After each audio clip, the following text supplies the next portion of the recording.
I've lived 1,000 lives. I've piloted 1,000 souls. I've killed and fought and died just for another role. This is the Happy Jacks RPG podcast, a roundtable discussion that's a mix of friendship, humor, unbridled enthusiasm, and tabletop RPG topics sent in from around the world. Just for another role.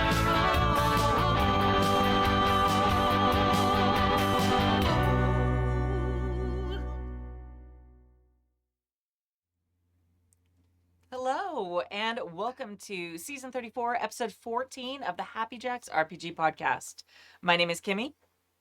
My name is Graham. Oh no! Already we screwed it up! It's all gone to hell. Who's next? Me? Rose? Hi, I'm Artam. I'm so And I'm sorry. Rose. And I'm Graham. And I'm still sorry. And I'm Kimmy. So, all right, we did that seamless. Perfect. All right. In today's episode, Eric from New Jersey asks how they can boost a GM's confidence. Carlos from Detroit shares why prep is not death.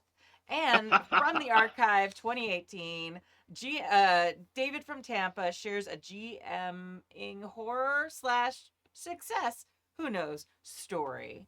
If you'd like to contribute a question or story to the show, you can email us at happyjacksrpg@gmail.com. That's happyjacksrpg@gmail.com. Or you can post in the mailbag channel of the Discord. And you can join our Discord at happyjacks.org/Discord.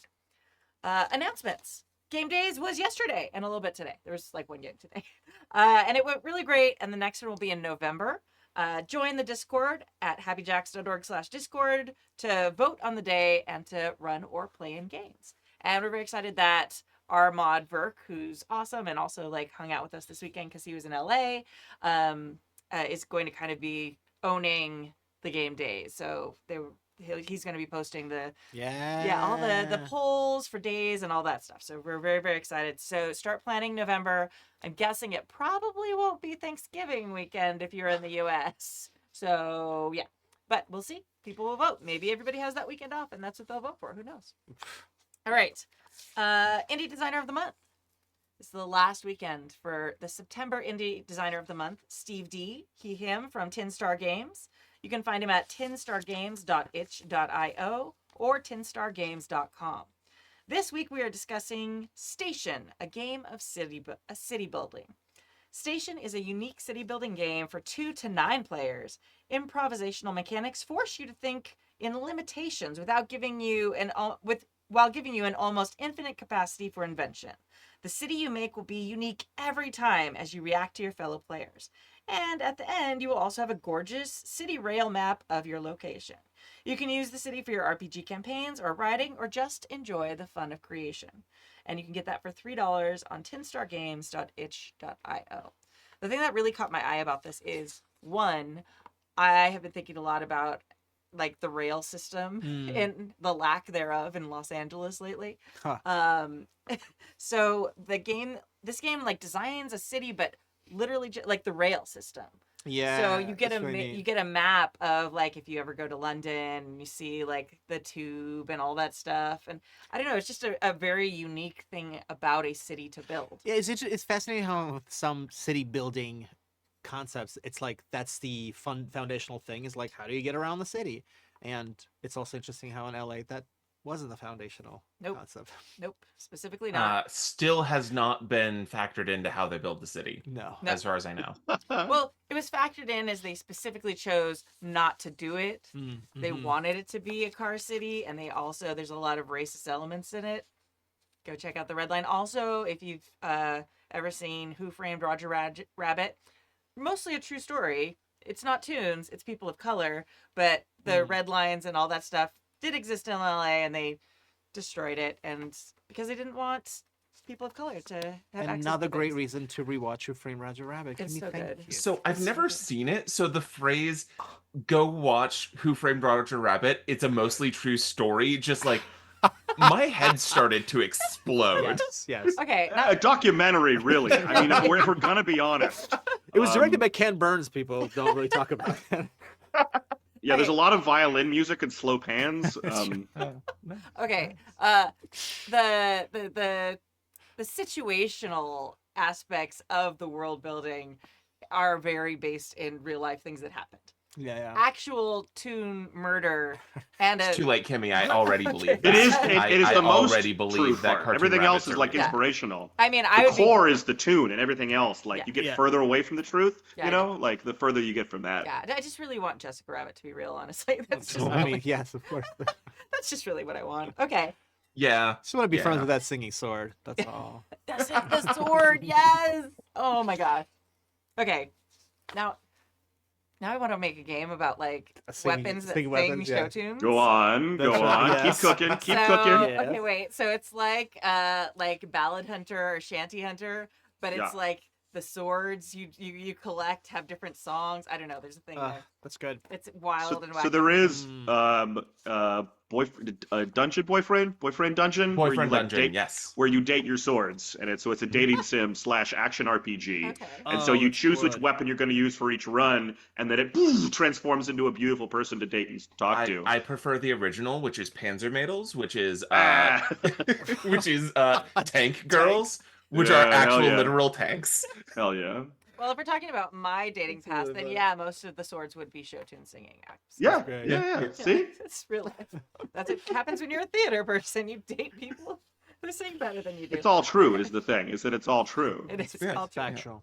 Absolutely. 100%. All right.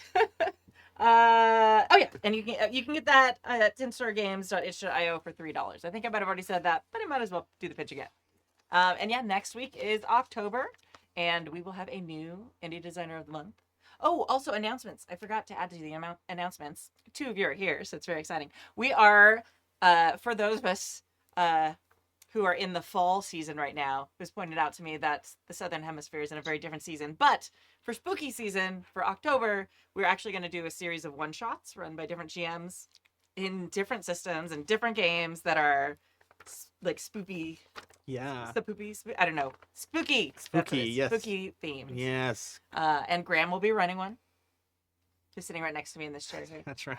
And Artem will be running one. I'll be running one. And Alex will be running one. Whoop, whoop. So it's very, very exciting. Yeah. So, yeah. So keep an eye on the calendar and all the things for the dates those will be happening, and they will be dropped also on the YouTubes and all those things. So you will see them. Then they'll be dropped on the one shot feed too, which has been a little dusty and a little cobwebby for a while. There hasn't been new content on the one shot feed for a while, but we're hoping to get that rolling again and change that. All right, I think we're ready for mailbags now. Woo.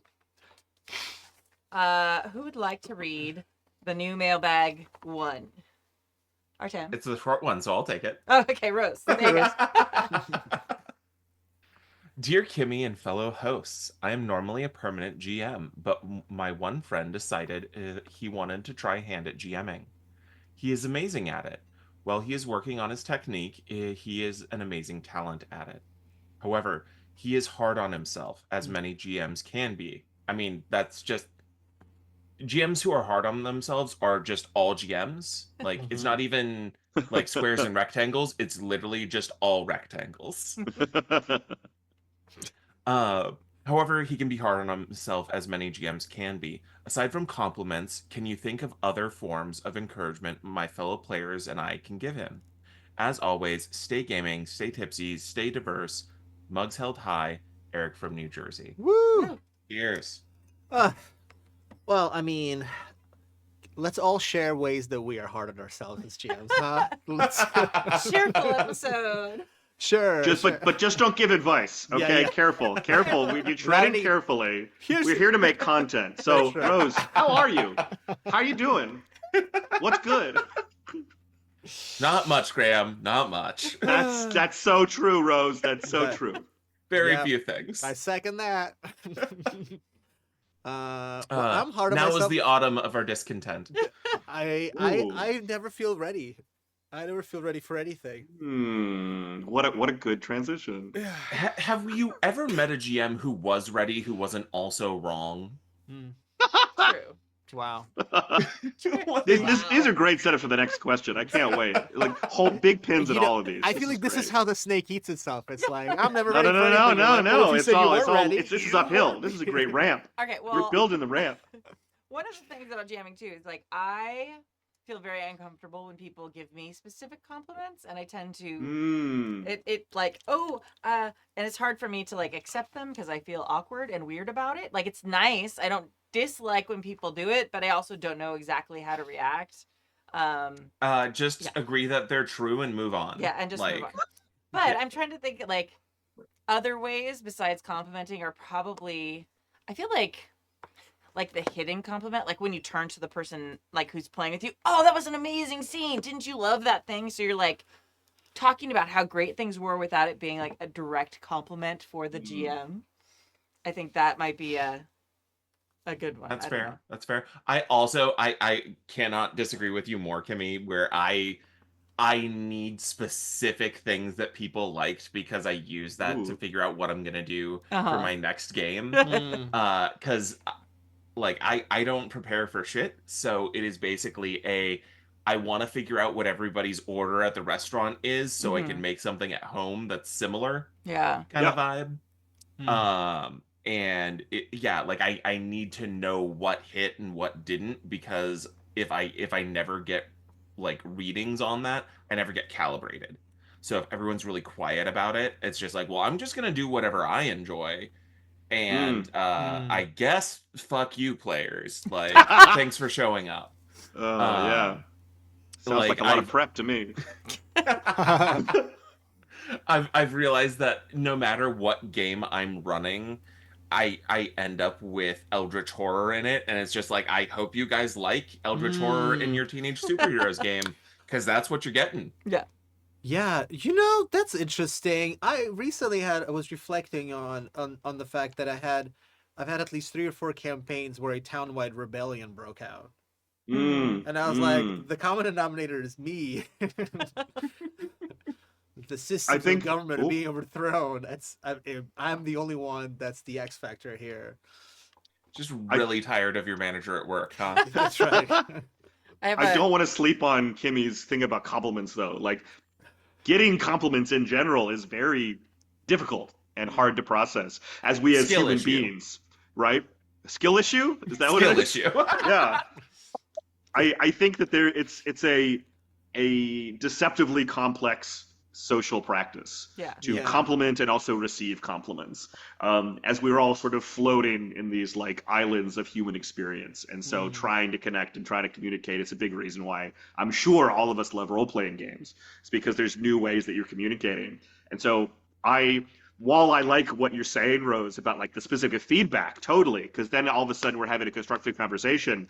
I think in general, compliments, you have to filter it through a certain level of like protective layers that we as human beings have already kind of built up. But if we're talking shop, that's different, which is also my advice. Oh no, is instead of complimenting this person directly, one of my favorite things to do, and always has been, is talk to people about their craft. So what do you like to do, and what are you doing? And you can find ways to kind of backdoor compliment people, but instead bolstering their confidence by talking about what you're doing. Because many years ago, I referred to the GM as the lonely tower because, you're separated by all these things, before I've encouraged the hierarchy to be as thin as possible over my many times of playing. And also because And so most as a GMs result, do live in a tower. Yeah. they yeah. do, and they steeple their fingers, and they're universally better at everything than you, and you should be grateful to them and compliment them specifically, like Rose. Make sure Rose knows. I think Yeah, these are all true things. Yeah, there's part of me that wonders too, like how like our experience in North America is different than people in other parts of the world. Because I had a friend that I went and visited in another country years ago, and I was doing like the very nice American thing, which people get annoyed at in other places a lot of time, where you are like, oh, thank you so much. You thank them for everything, and there's like, and like she turned to me and she was talking to me about it. She's like, this comes off to us as very disingenuous. Like you're thanking them every time they bring something to the table, every time they do this, every time they do that. So I'm wondering if we have this. I mean, I've noticed we do the same thing, especially like in the United States, where we give compliments even when we don't necessarily mean to, or like really mean them.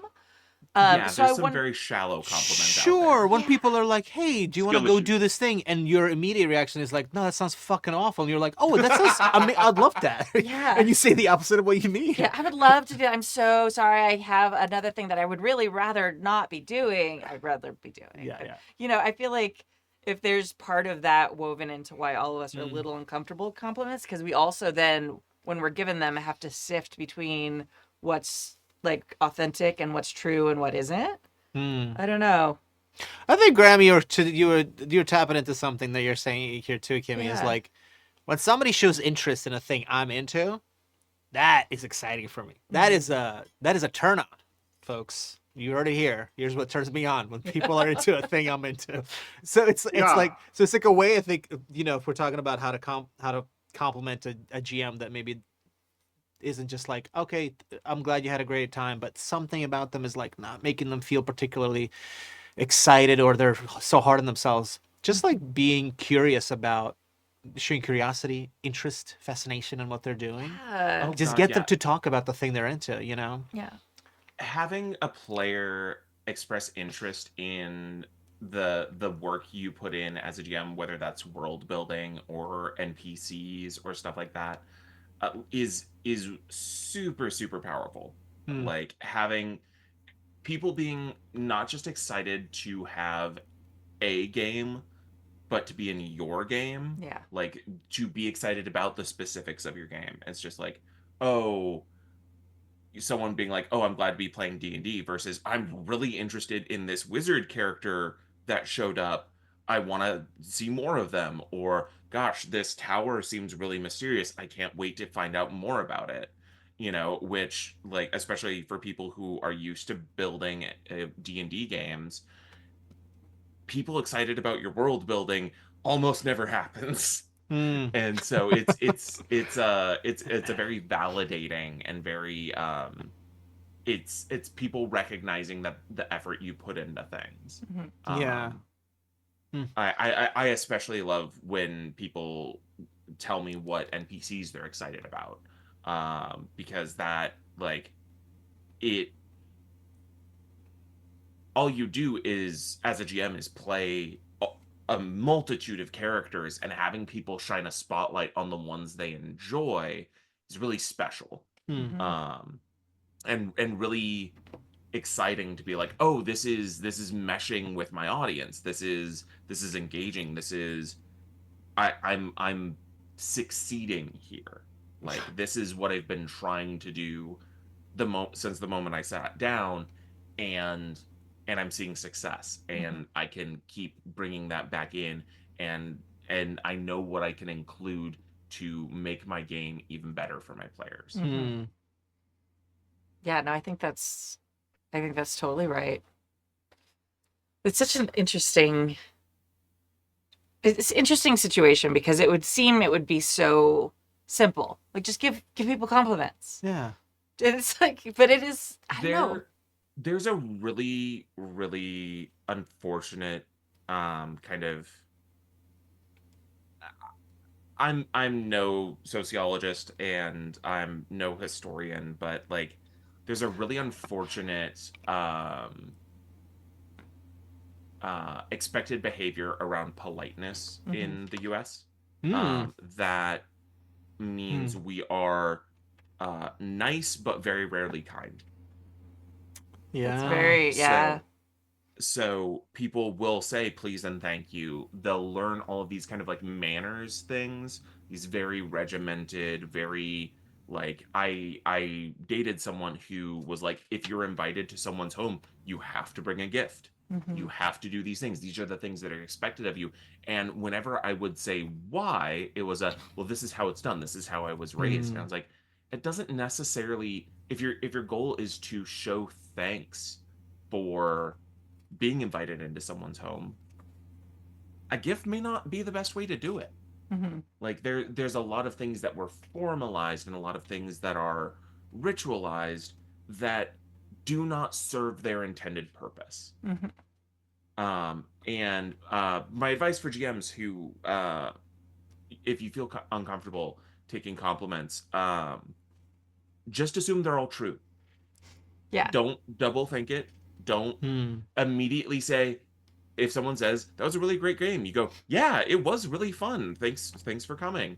And like, as I'm a trans woman, I was not used to getting compliments for a very, very, very long time in my life, especially before I came out.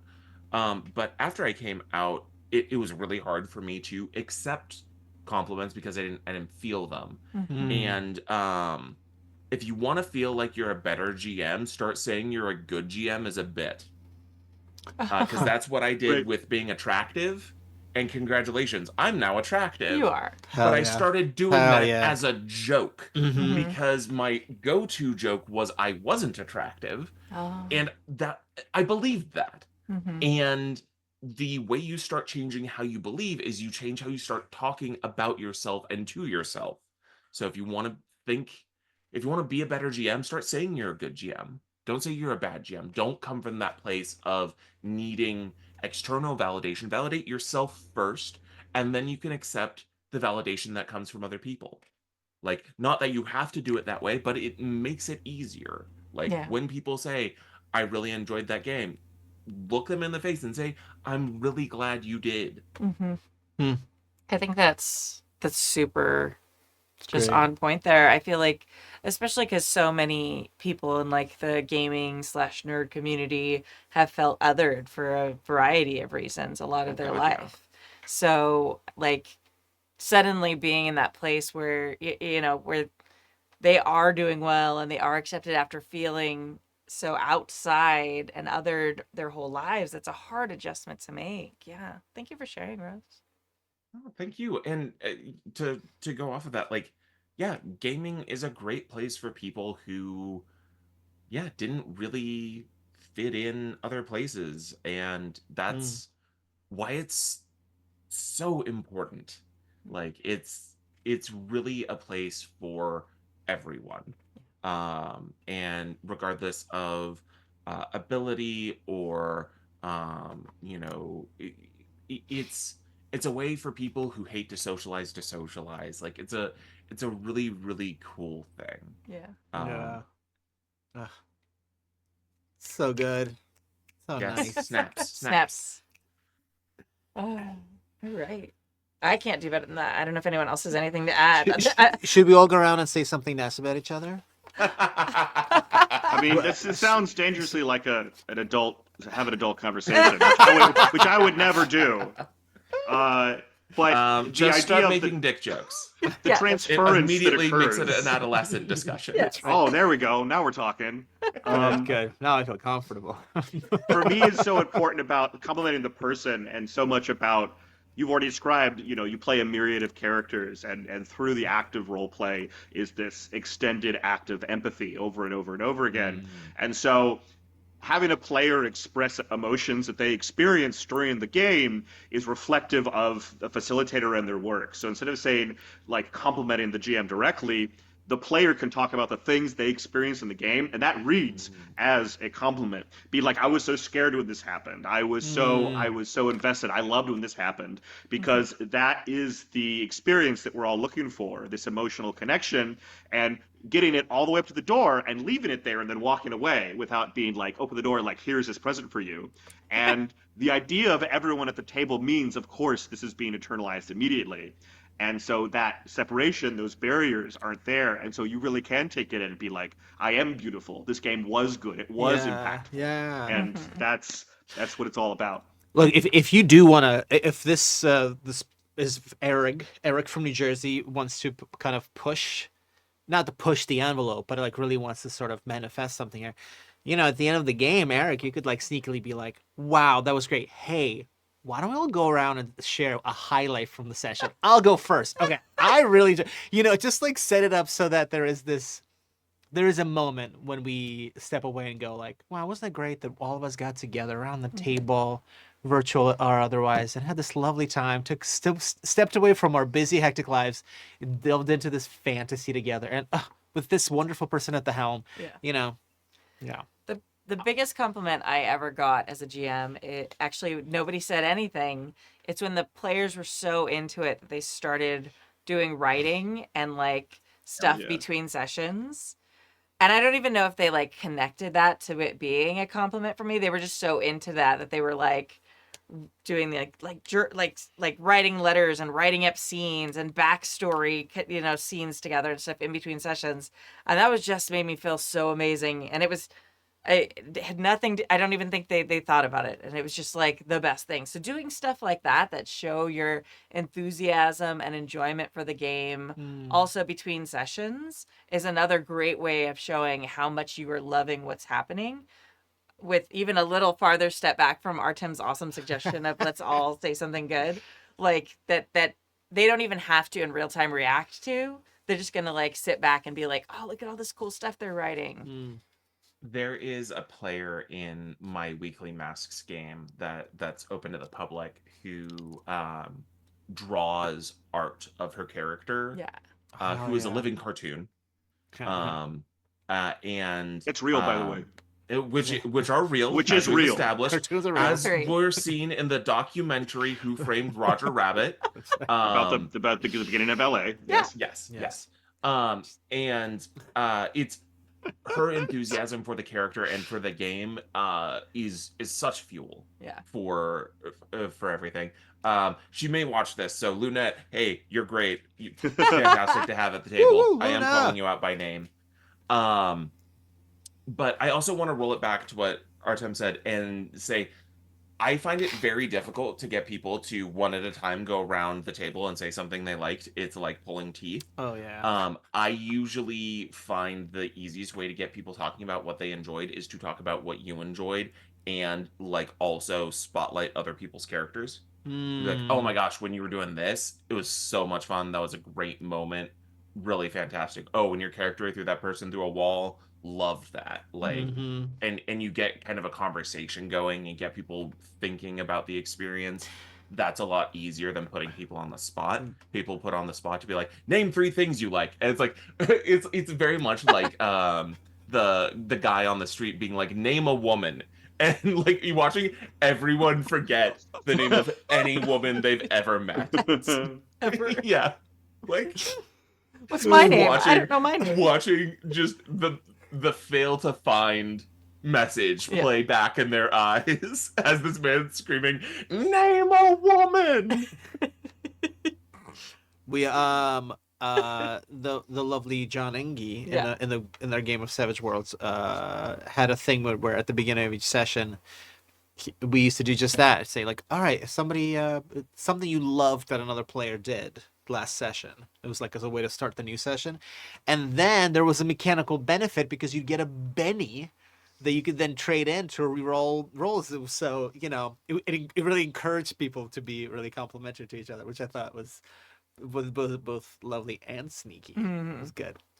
And stuff like that can be a great GM tool to see what people like about the game and where to keep pushing things and what things to make happen too. So that's like double purpose there. Sorry, Graham, you were talking. I cut you off. I was just gonna say that at every single one of my tables for year, I need an outro. I need a breakdown, regardless of being a player or a facilitator or anything else. And part of it is because of the emotional vulnerability in the shared space, and also because of that, like, I got very tired of that, like, thanks, that was a great time, and then people walking away.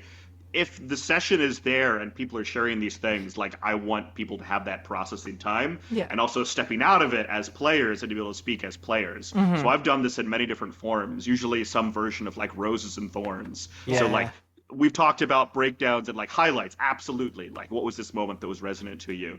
And I find that like once people are able to go, like, that's all they want to do. It's so potent and so powerful to have that catharsis.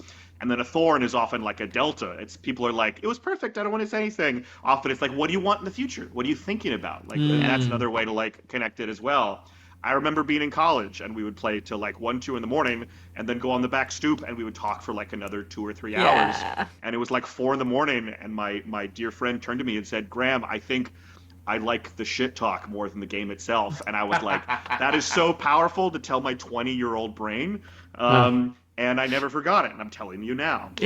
Absolutely do an outro and talk about stuff in any form that you can. It's so important and so helpful for sharing that at the table. Yeah, my favorite is Stars and Wishes, because I ran into the same thing with roses and thorns to where people didn't want to say negative things, but by saying things they wish would happen, Yeah.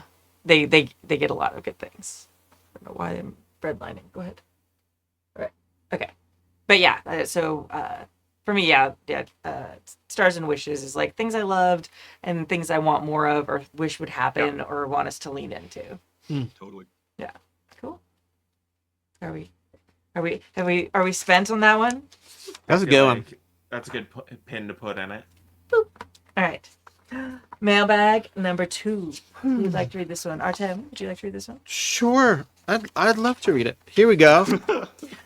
Dear Happy Jack Jacks, I write to you with the most humble defense of a wayward plea on behalf of a clarion summoning the militia for prep. In a recent show, one of the guests kept repeating prep is death, and while I do think that over-prep can slow things to a crawl and make a GM too attached to all their little darlings, I think every GM has just their own level of prep. I prep much, much less than I used to. Most of my prep is 1 to 2 notebook pages and maybe some stat and NPC blocks, but that prep makes gameplay much easier. I also think that prep assists games that traditionally don't use it. For example, I played in a Blades in the Dark game last year, and I loved it, and I loved the system. However, I did notice that the sessions where the GM did have a chance to prep some things went smoother and were more fun. Our last session was a fully epic romp of assassination, revolution, and having the GM know who we were going to run into were helped immensely, I think, instead of having to figure out a dozen orcs who want a dozen pies on the fly. I love this game. This is good. This is Okay. Oh, wait. We're coming back to this. Keep going. Here we go. Orc pie game. I'm in. Dozens of orcs, dozens of pies. This makes sense for a game that is mostly skulking in a specific location. What Blades in the Dark really introduced me to was the idea of collaborative prep. There's a point specifically in the cycle of the game where you decide where your next score is, and each session could end with that, giving the GM a chance to go back and at least jot some notes and make some NPCs at that location, and even generate a map if they feel up for it. I also have a horror story. Oh boy. I am developing a game, and my first full playtest was a disaster because I fully playtested the collaborative world building and the game. I went into the session with 0 prep. The players come up with some stuff, and it was a mess, aimless, unclear, antagonistic, etc. Some of us need prep and makes us better GMs, and I think everyone benefits from even a little bit of prep. Maybe prep isn't death any more than food is. Just know you need to eat the right amount not to feel like a bloated mess. Oh, I see. Okay, Carlos. Sorry. Carlos from Detroit. All right. I'm here for the That's up to you. Okay.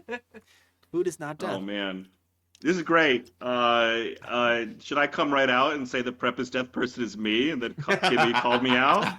This is I great. think the first thing we should say is there's a food truck Middle Earth game, so Orcs with Pies is Orcs already with a pies thing. again. Like we can't lose Absolutely. track of this. And I mean, I have so much to say, which is why I want to hear everybody else talk first. Except to say that Orcs and Pies, you couldn't have prepped that game. And this is like one of my many tenets of Prep is Death, is that Carlos is clearly throwing something at the wall, and then everyone perked up. You can't do that with Prep. You do that by listening to players. But please, Prep is Death. Everything Carlos said. This is a feast of stuff to discuss. No, it's such a lovely thing that you're talking about, because it's like, right. I mean, just to kind of do BS about this idea of prep in general. Okay, and Yeah. I'm not just gonna come right out and say, here's my advice. I will say that I always love the idea of like, I prep as much as I need to then mess around. Yeah. So it's not that I'm like prepping per se. It's more of like, I'm going to put on this pair of pants, not that pair of pants. And then once the pants are on, who knows what will happen? That's all it is. I think it's just a matter of me wearing pants or not wearing pants.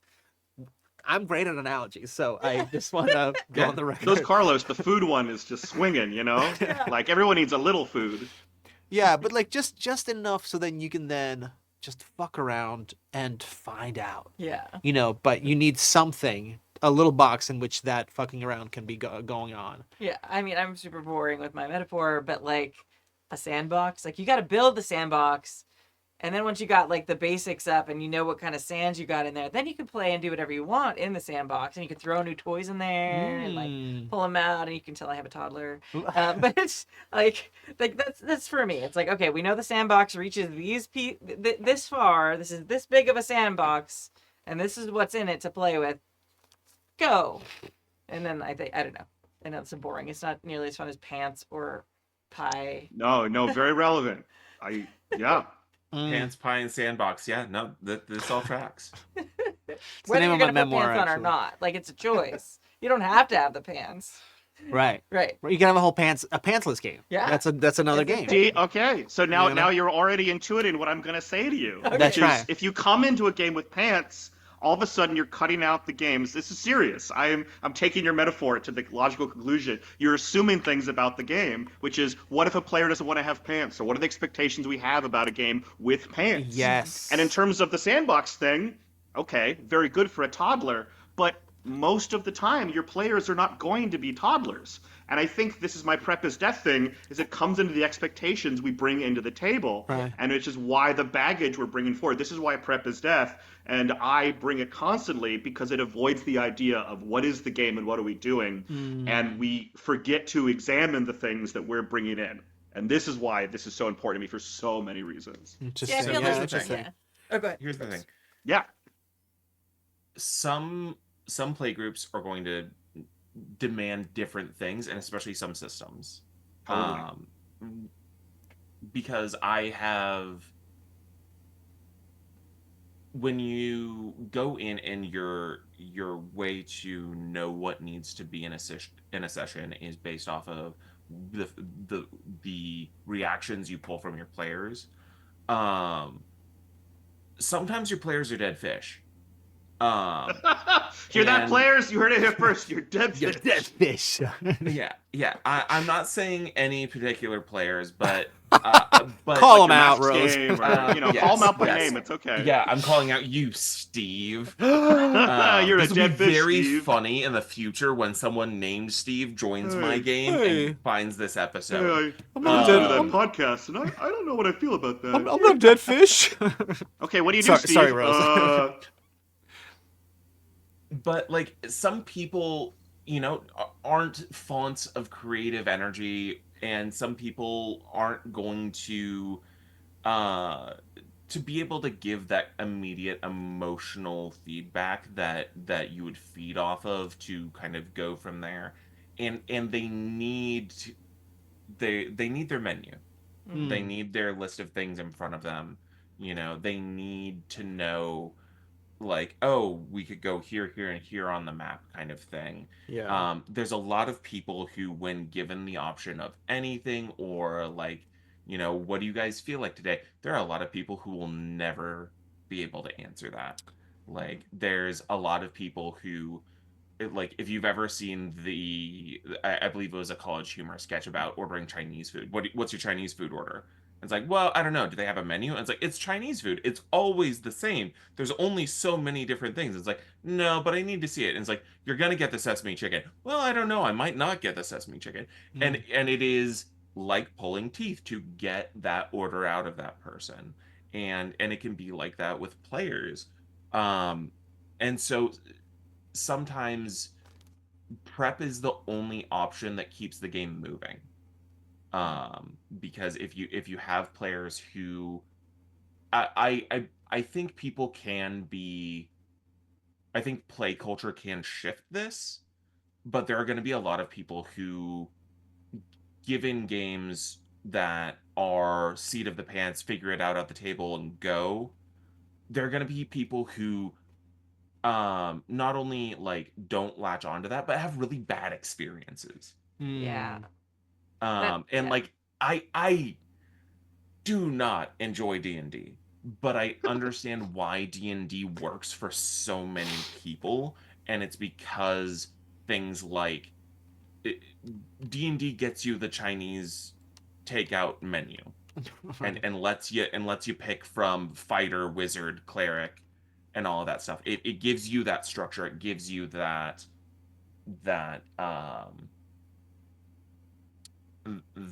kind of dependability, especially if you're gonna play with different people, all this stuff.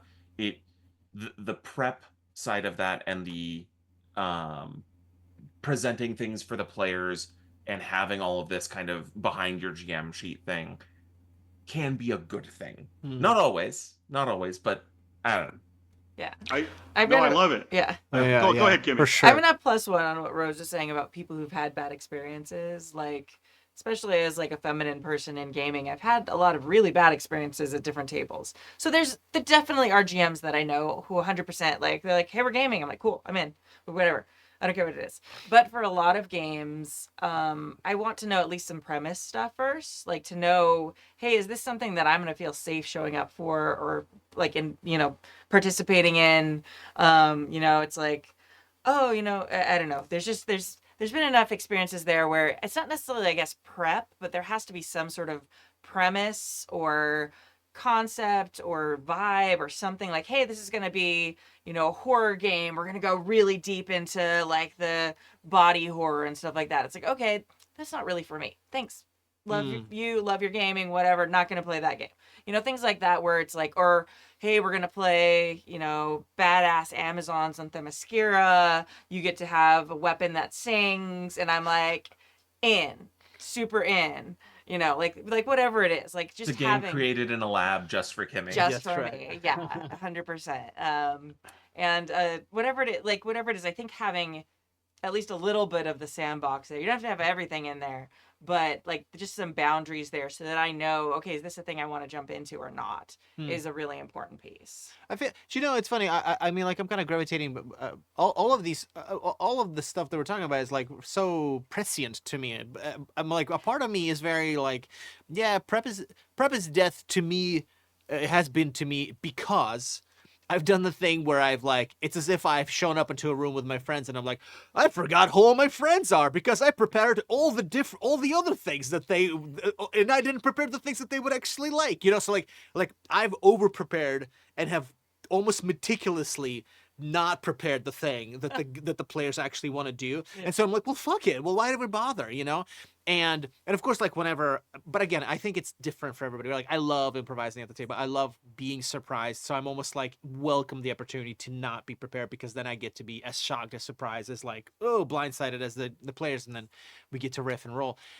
The other part of it is like, I was talking to a buddy of mine who is a fantastic designer who works for a massive TTRPG company, and I was like, "You can just say Steve Jackson." That's right. I was talking to Steve Jackson. You're a cold like, fish, Steve. And I was listen. Let me tell you why you're a cold Steve. No, please do not insult Steve Jackson. He'll come back and say my questions are stupid. Okay, we'll come back on the show after all these. He'll come back. He'll come back just to insult my questions. Return. Please I don't. was the return of cold fish Steve Jackson. But I was trying to be very clever, and then I was like, I'm sure this person has thought of this before. But I was like, like when you play D&D, every couple of levels that the characters level up, you sort of have to pivot the game into a different genre for a bit to keep things spicy. Like, oh, everybody's getting their like martial archetypes.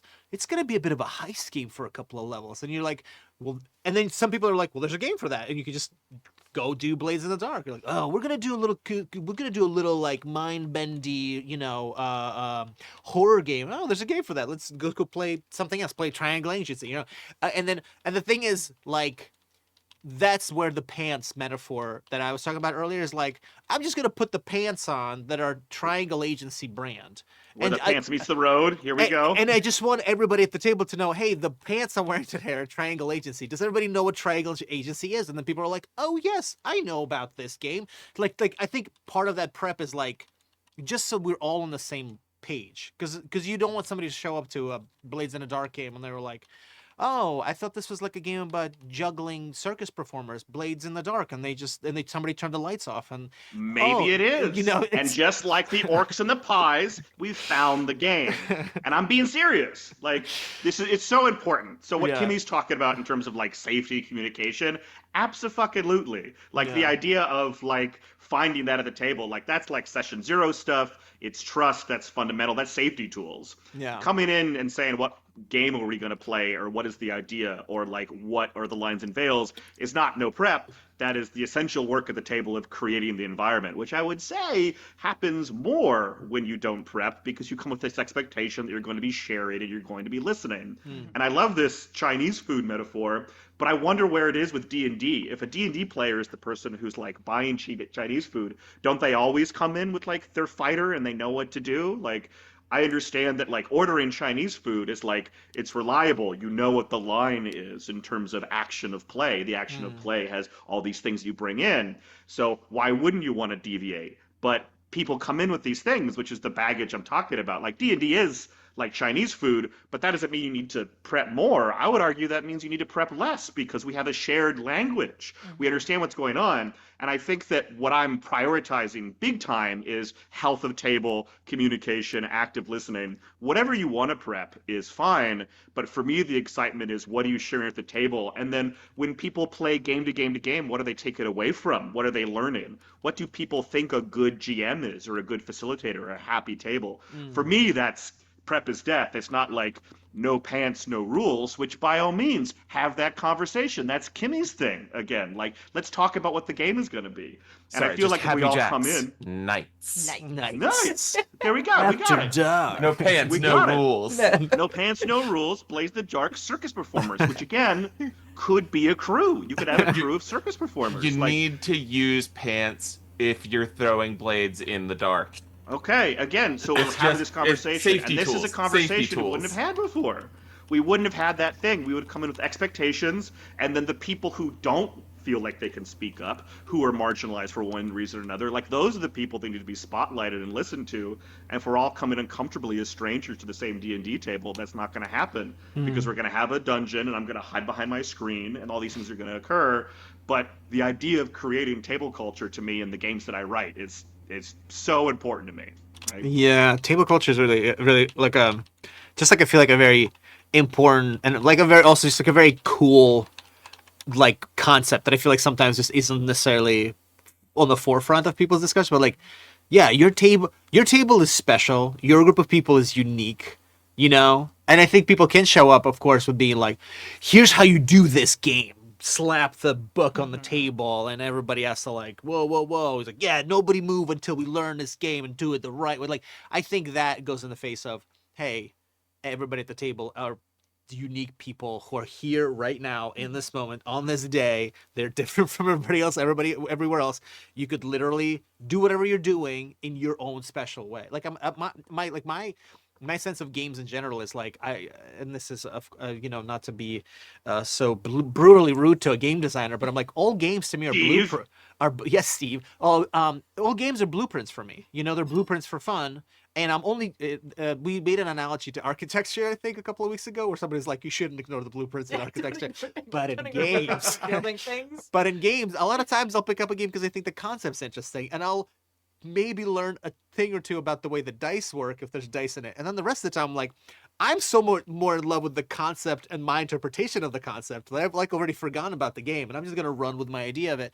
And the thing is, that's because I'm already thinking about who I'm gonna play it with. I'm already thinking about the kind of experience I want to share, you know. Yeah. So it is like the prep is interesting in that sense because it's about what's the fun? Yeah. What's the fun that I'm gonna bring to my people? Going back to the food metaphor, Oh, like yes. game design, it's more like cooking than baking. Like baking, you have to be very exact, or nothing comes out right. Cooking, it's like there's some salt, it's fine, and it can still turn out great even if you don't follow the recipe exactly. Mm-hmm. So my husband's been baking pies lately, so I've learned that it's easy to fuck them up. Yeah, when but- you're cooking and you're going through your fridge and your spice cabinet and you're pulling things out and making something, it's great. You can make substitutions, you can try things out, you can experiment. You can't do that with baking. You can't substitute one ingredient for another without it all going to hell. So I do love that cooking metaphor for GMing. And I think it also comes down to what game it is that you're running. Yeah. Because there are some games where, yes, the whole point of it is you're gonna make, your leftover, omelets in the morning where it's just like, oh yeah, we got a little bit of chopped up mushrooms, you got a bit of, leftover steak from the day before, all that delicious stuff that you just throw in, you make something and it's delicious. And then there's other things where you are going to make a pie crust and it needs to be very precise. Because if you do it, if you mess up your ratios, it's all going to fall apart. Yeah, Yeah. absolutely. I think too, like, Huh. like I did when I ran my One Ring campaign, I did a lot less prep than most One Ring GMs. And it was like, I loved it. There was more prep than I usually do for games because there's like, and the players wanted it too. They wanted a layer of accuracy, and a lot of it I knew off the top of my head. So I could say, I can't honestly say it's no prep if I've been a fanatic of Tolkien lore for like 40 then any years. So like, there's a lot of prep involved. 29 years. 15 I would years. argue this is no prep because you're dealing with the things that you expect. You're doing it well, Kimmy. You did it. You did it. Right. But there is some prep involved in that still because you do need, like, there is lore that people are wanting to engage with when they play a game like that. The fact that I already knew the lore was helpful to it being no prep, but if I hadn't known the lore, I would have been much more prep. And also, like, there's maps, there's locations and characters that people want to engage with. So if you're playing a game that's like in canon, whether it's Star Wars or whatever it is, now most of the time, GMs for games like that already know a lot about them. Like Dave runs Star Trek games because he knows Star Trek in and out. Like I do now, but at the time I was like, I don't know what that is. Okay, there's ships and they fly in the spaces. Well, that's the baking metaphor. Yeah. Baking is You canon. fly right? through the baking, Through the right? baking, You're the raisin in the Yeah. raisin bread going Yeah. through space. But I mean, a lot of that prep too is like, okay, like you have some basic like location markers. Like, hey, I know this is where, Minas Tirith is, or I know this is where Ryza is, and everyone wants to go to Ryza at some point. You have to have your beach episode. So, like, whatever it is, so you've got. You this, gotta like, do Ryza. you got You to. gotta do Ryza. We all want the little tiki drinks with the little butts on the little things. Yeah. So this is like, so you've got your points you want to hit. Some of that takes more prep. And then kind of in between those prep points, different things can happen. Or you can like tweak the lore as they're going there. Or like there's one of the best things about like the One Ring campaign is there is a bunch of places on the map that are on the maps that Tolkien drew that don't really have any history to them. So it was super fun to take things that are in the lore but don't have lore behind them and like make it up with my players. So it was like this weird combination of like taking things that already existed and like making them our own and building on that, which was really fun. And that's like, I don't generally ever run adventures out of books, but Free League has, for some of their games, they have what's called the landmark system, which is basically just a map. And there's like an adventure with different points on the map. A lot of times I kind of like hand wave the adventure part of it, but it's really neat to see like the map and a couple things that you kind of spin off and ideas there. For me, it was just like an idea platter, going back to the food metaphor again. And the sandbox. And the sandbox. It was like, when you get sushi and there's just like a whole bunch of things and you're just trying to pick here and there. Oh, I like this one. You're building the sushi out of the sandbox. Like, what could be better? What could be better? Love So you ruined everything. Great. It's something. Actually, this baking metaphor that we were going on earlier just got me. Just reminded me. Same, Kimmy. Hungry I feel for like- sandy sushi. Sandy I'm right there with sushi. you, buddy. Rose, when you're talking about like the baking the crust and you don't want to mess up the ratio, it reminded me, of course, because I'm very neurodivergent, that I disassociate a lot. And I didn't I mean, I've always been aware of it, but I just thought it was like a cool quirk that I had until 2 or 3 years ago somebody diagnosed, and like while they were diagnosing me, I was breaking out in tears because they were like, "Do you ever do this? Do you ever do this?" And I was like, "What are you doing? Have you been spying on me? What's happened?" It was just like so revealing that suddenly these quirky, cool things, or neat, weird things that I did were also parts of my neurodivergent, beautiful brain. But bringing it all back to, I disassociate a lot, and I was just picturing, the normal amount of disassociating. Sure, yeah. And then they'd say the normal amount of disassociating menos, is you know. 0, and you go, I think that's wrong. But I was picturing being in a kitchen while a pie is being baked, and then that pie, somebody's like, "Oh, I fucked up the ratio. We don't have pie today," and I was like, it's the night's not fucked because this is the night. The night is the night when we tried to make a pie and it didn't go well and it got screwed up. I guess we're gonna order Chinese food now. That's prep is death. to call We it did back. it. We get all full Do- circle. quick. We Do you know make what I the mean? pie. We order Chinese food. I understand What are this you going to order? And then we you went argue in about a the really menu. abstract place, but So we made a super metaphor. yeah. So I will also add from experience, literally today, sometimes when you fuck up the pie, there's still parts of it that are edible. Oh, Yeah. yes. Yeah. That And that some- is. Clumps of sugar, I wanna yes. jump off of that to talk about the horror story because everything everybody's talking about. Go I ahead, just want Rose. to throw out that sometimes it's not pie, but it's still delicious.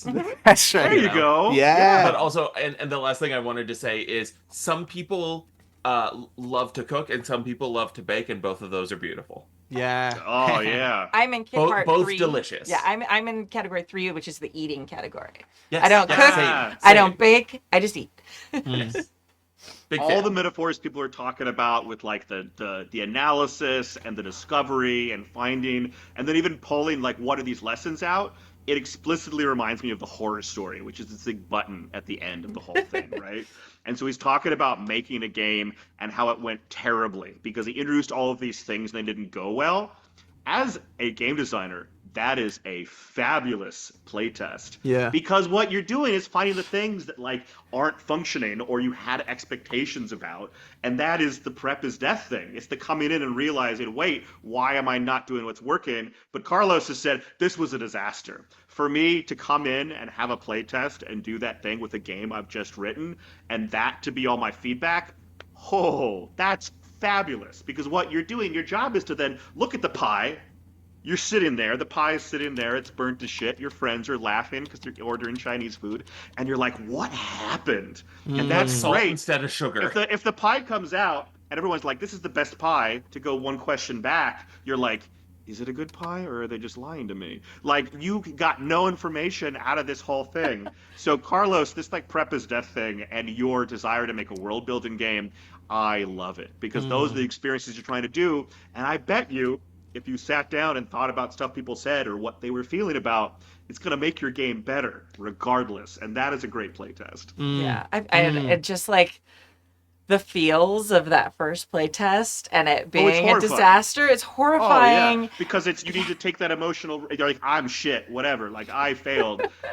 and yet there's so much that you can gain from it. And so that separation is so difficult as a human being doing this action, right? Right, and you should always just expect that first playtest to be that. Like, go into it realizing there's going to be little, like, glimmers of, like, what your game is going to be eventually someday that you're going to, like, see, like, a little shimmers of, and a lot of it's just going to be shit. And you're going to be like, wow, I've put so much into this already. And then you spend the next, like, year or 2 or 3 or maybe 4 making it what it eventually will be. And I don't know, like I have very fond memories of some of the super early playtests of Decima, and then like Starscape too. Like Starscape was That thing where ships just fly through space. the fly right? through the space. The fly through space game that you wrote? You have to where- say where through you're a the raisin? space. Yeah. Because you love Star Trek, Because right? Am I do following? now.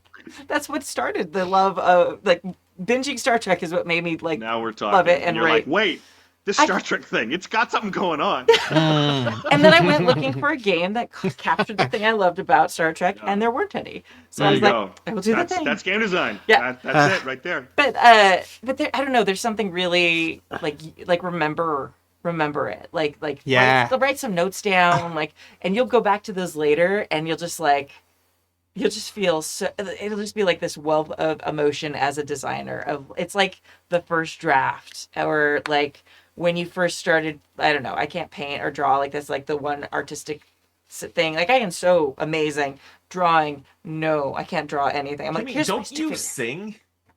Yeah, but I can't. That still doesn't have anything to do with drawing. Like no, like You paint with melodies my of your voice. my kindergarten students laugh when I draw things on the board. Aw.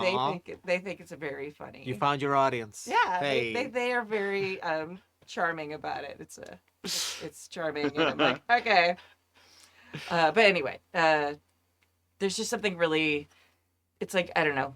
Like it's sort of like liking it to a child seems a little like extra, and it's not exactly obviously, but it's like when you go back and see baby pictures of your kid, it's very similar to that. Like, oh, look how little they were, look how different they are now, look how much they've learned. It's like, look how crappy my first draft was. Wow, I can't believe I thought that mechanic would work. Why did I pick those dice? Oh, that's awful. I can't believe I thought that would be a good playbook.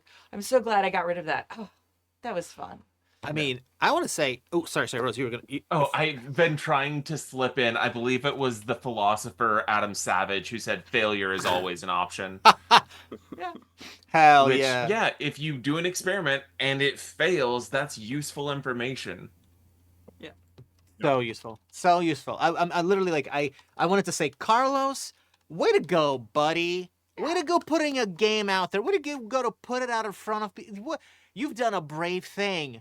You put And yourself thank you out for writing there. an email about how Hell you think yeah, I I'm mean, how I'm not right. Like I love it. Like I levels. not ironically. Levels Like here. absolutely. Sam would be like, I like prep. I want to hear that. Yeah, I've been telling Graham he's wrong ever since I met him. and I it's gone know. It's wonderfully. been such a whirlwind. Let me tell you, as fucked up as it sounds, I love bombing. I love failure. To me is such an exquisitely profound learning experience. I love what it does to my entire fucking body. I love the Sorry, just amount of Homeland Security that is on stage bombing. on stage Um, bombing. Clarification. I like to FBI, bomb. hello. Yeah, well, it reminds me. So years ago, when I used to live in New York, I had a solo show that I was preparing for. I wanted to create like a storytelling moth style show about some terrible things that were going on in my homeland. Oh my gosh, yes. But it was a collection of anecdotes, right? It's a lot of collection of other short stories, and I wanted to practice telling these in front of people because I wanted to really get into the flow of what is a storytelling show rather than a comedy stand-up show versus a performance art show, right? There are these people who listen and watch The Moth storytelling hours, people who like that stuff. In New York and I think in some like major metropolises, they'll do Moth live shows. They're fucking rad. So I went to one of these and they're open mics, but it's a room of like there's 1,000 people. And a bunch of people put their name in the hat. You don't know, you're gonna get 5 minutes. I did put my name in the hat, and out of however many 100 people submitted, I got chosen. And I had a story that I had done in some other little basement open mics that I killed. It's done so well, laughs. People are like and gasping and clapping. I couldn't have. This was not. It could not have been a more miserable experience.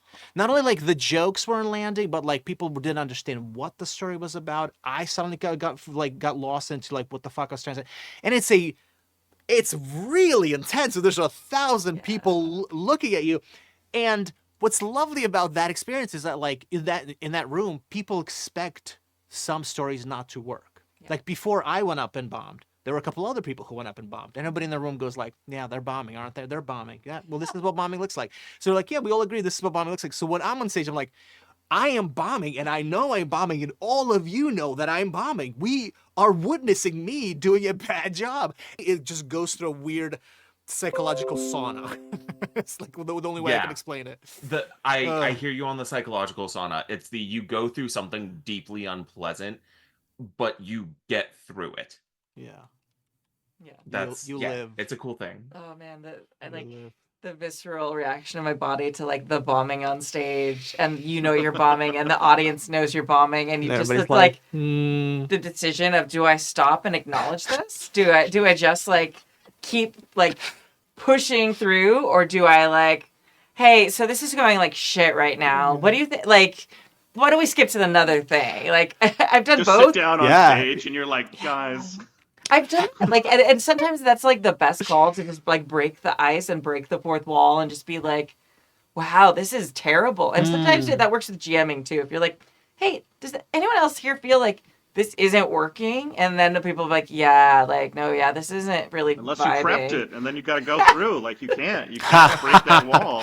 Yeah, because that is not a rule. Prep is immutable. No. I think that's important. That's true. Like, prep is not death as long as you don't stay chained to it like, like it's like a must. Like, if you prep something and you're willing to, like, pivot, like, then it's not death anymore. Like, it's you're able to change it up. You're able to, like, work with it and make it flow. maybe say salvage pieces of that pie. Like, okay, hey, the filling's great. Stay away from the crust. It'll probably kill you. But like I don't know. I feel like there's like a happy medium. Yeah. I Yeah. don't know. Yeah. Yeah. Oh, In worst case scenario, is not that bad. I wrote Actually, a it's not song that one bad. time. I spent so much time on this song. I wrote it with my best friend. We were so excited. It was going to be amazing. We like get up there to sing it the first time with our band. And it was just like, we're like ready. We're like, yeah. And we start singing and like playing and the whole group's into it. And the audience is just statues. Like, not even like not even the, It oh was wow, a this is funeral bad. dirge. It was So I mean, it could have it's been worse. not. It was actually supposed to be a funny song The about song pirates. with the Gorgon, but Yeah. the Oh whole man. statue thing No, lost on it them. was a Ren Fair song about like sex and pirates. It was supposed to be very funny, and we thought it was hilarious, and we were the only people on the planet who thought it was hilarious. And yeah, it's just Yeah. It's intense. it is, especially when you do But that much prep. I guess. yeah, that's right. What's the worst, right? What's the worst that can happen? I love asking myself, what's the worst that can happen if this What session would be doesn't the go worst well? that could happen if you did no prep? There you go. Try This, it. that is Go a good for it. question. It's a What is little the harder. worst that could happen? I mean, it would Try have been not as bad, and It would reform the way that you function at the table. Yeah. Which is the only thing I'm asking. yes, You know? no, 100%. Thanks for bringing it back to like what we're actually talking about. Oh yeah. I mean, we could talk about Artem shitting and pissing himself more. Like, go for it. Like, That's all I that do, was my take folks. home from that moth story. I was That's like, right. he shit himself on stage. I Did you shit hear and him pissed say and I that? bombed. Yeah, Okay. I assumed it was metaphorical since we were like heavy in the metaphors, but I'm not going to ask for Not anymore. Okay. Mailbag Much like- number 3. The Who Framed Roger Rabbit? Yes, entirely true, A entirely historical real, documentary. zero metaphor. Roger Rabbit. Okay. Last email. Would you like to read it from the archive? Yes, 2018? absolutely. All right. Number 3 from the archive. Ooh, so it's bringing on the pressure. Hey, Jackers. This is more a funny moment at the table that I thought I'd try and share with you. It's neither a horror nor a success story, though I thought that it was a success story at first. We recently wrapped up our Wearing the Cape superhero RPG powered by Fate. I decided that the game needed to end with some significant deaths and a couple big cliffhangers to give the campaign some gravitas. There was an attack made on their base by what was essentially an evil Ultraman, who crushed the headquarters and caused all kinds of damage before he was stopped. As a result, one of the main NPCs, the government administrator of the group, was killed in the falling building. The next session, we had a funeral for that NPC. I read a carefully prepared statement by one of the other NPCs, a retired hero named Sparrow, who went through the administrator's life and achievements. Through my soliloquy, I noticed one of my players, we'll call him Joe, because that's his name, Steve, was tearing up. I Oh. dove into my performance, convinced that I had them all gripped. And this was really touching Joe.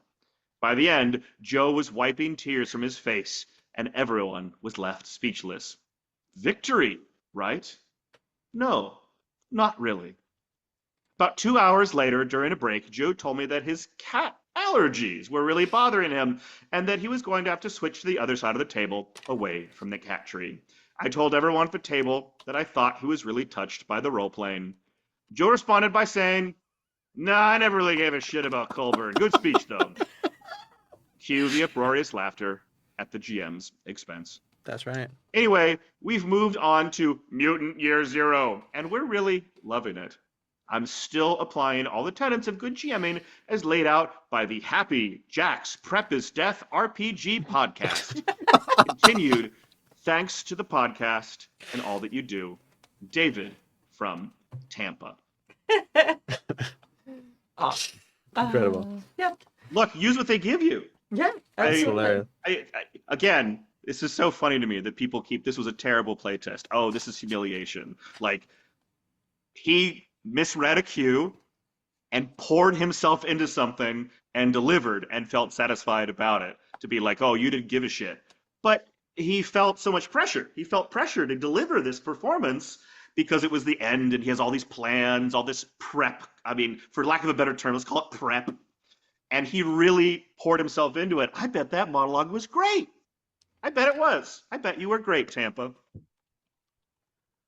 I mean, I heard was good speech. The rest of the email just kind of 100% flowed over me. Archive. Yeah.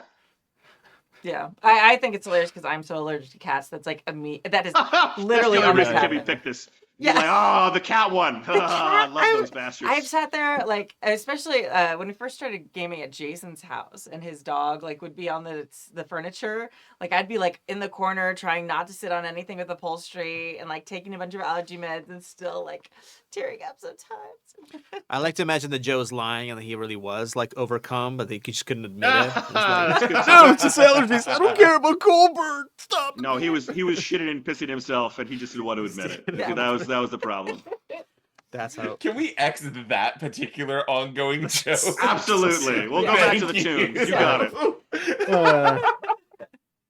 All right. I think we're good for the evening. That's a great X to end on. And hopefully Dave from Tampa still listens. If you do, let us know. It's super fun. All right. Thank you for joining us for season 34, episode 14 of the Happy Jacks RPG podcast. We are neutral, unprepped. Do it if you want. Do it not if you don't. Don't like Grim Talk. Okay.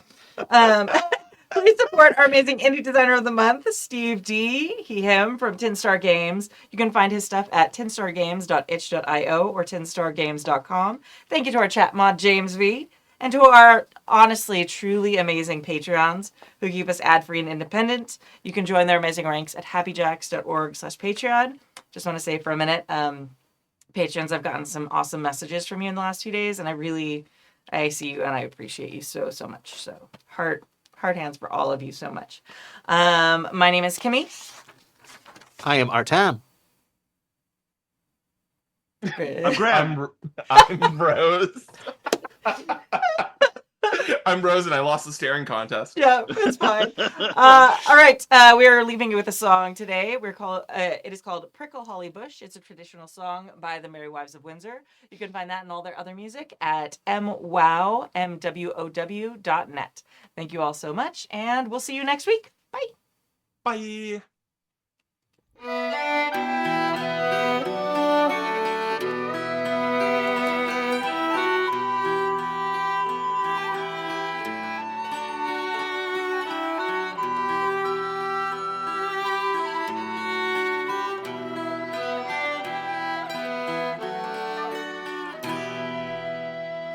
And if ever I get out of the prickle holly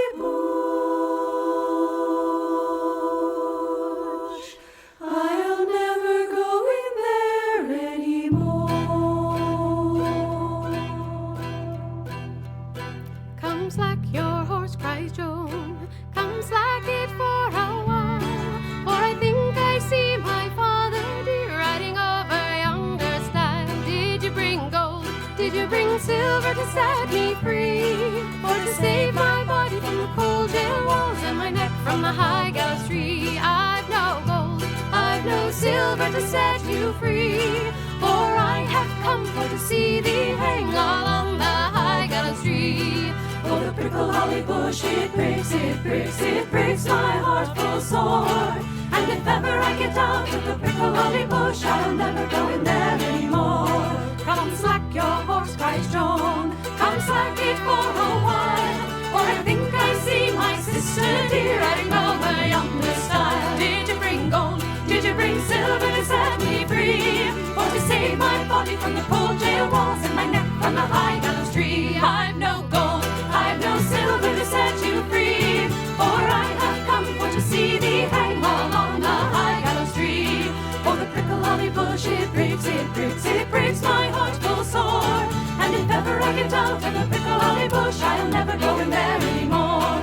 Come slack your horse, cries Joan. Come slack it for a while. For I think I see my true love dear riding over yonder stile. Did you bring gold? Did you bring silver to set me free? Or to save my body from the cold jail walls and my neck from the high gallows tree? I brought gold, I brought silver to set you free. For I've not come for to see thee hang along the